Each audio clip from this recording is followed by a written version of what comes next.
to give you a clear picture of what zakat is actually about, I've got some notes here which I shall be giving out to you. So one should pay zakat on any surplus wealth under one's possession. This includes gold, silver, and other jewelry, ornaments, money you that lend to others, shares and stocks, pension amount, cash saved in bank, in home, or given to anybody as a loan or whatever that matter.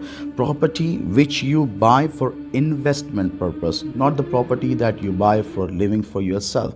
Zakat is an obligation on a property that you buy for investment purpose, that you're buying a property and you're planning to sell it off and you're getting a profit out of that. So that means that you need to pay zakat in that circumstance. Otherwise, a house in which that you're living, that is, you're not under obligation to pay zakat for that. So there is also a very important thing that is to be noted here, that who can receive zakat. That's really very important. Zakat is like something which cannot be given to anybody in need. Like, it is not according to your whims and fancies, but it is according to the tenets of the noble Quran. Allah subhanahu wa ta'ala has classified and clarified it very clearly that who is actually you should be giving zakat to.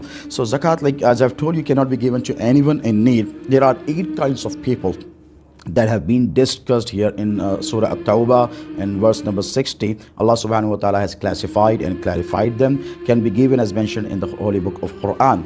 Indeed, prescribed charitable offerings are the only to be given to the poor and indigent. As we just recited this is actually from Quran al-Karim. Allah has said that zakat, indeed alms, zakat are meant for the poor. It is to be given to the poor and the indigent, right? And those who are deployed to collect charities. There are some people here which we are talking about, wal amilina alayha, as Allah subhanahu wa ta'ala said. There are people, the charitable organizations, they collect zakat from yourself.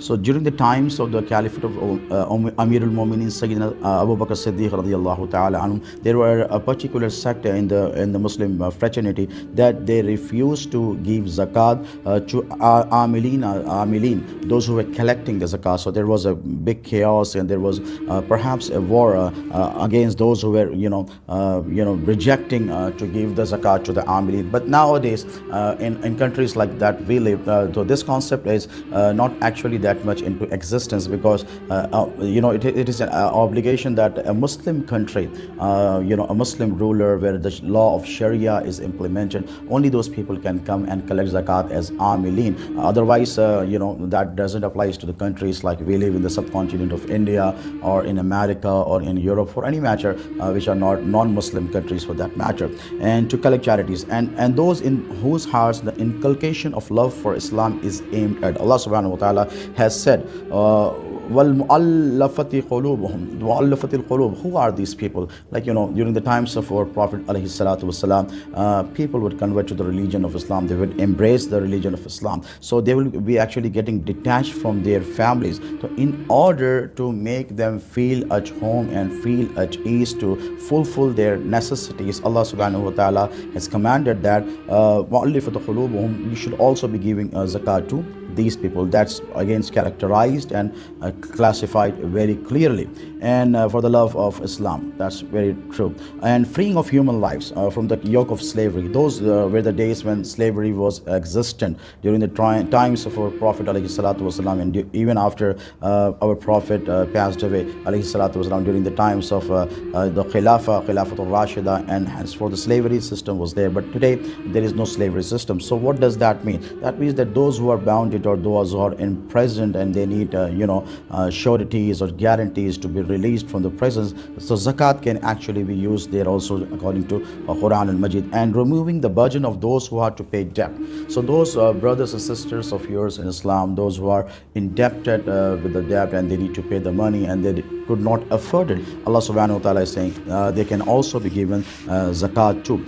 During these days, as I can say, inshallah, I'll be coming to that point once I complete this translation and classification of these facts and the characteristics which Allah subhanahu wa ta'ala has mentioned. And in the cause of Allah, You can also give it in the cause of Allah for those who are struggling in the way of Islam, in the way of Allah subhanahu wa ta'ala, al-mujahideen.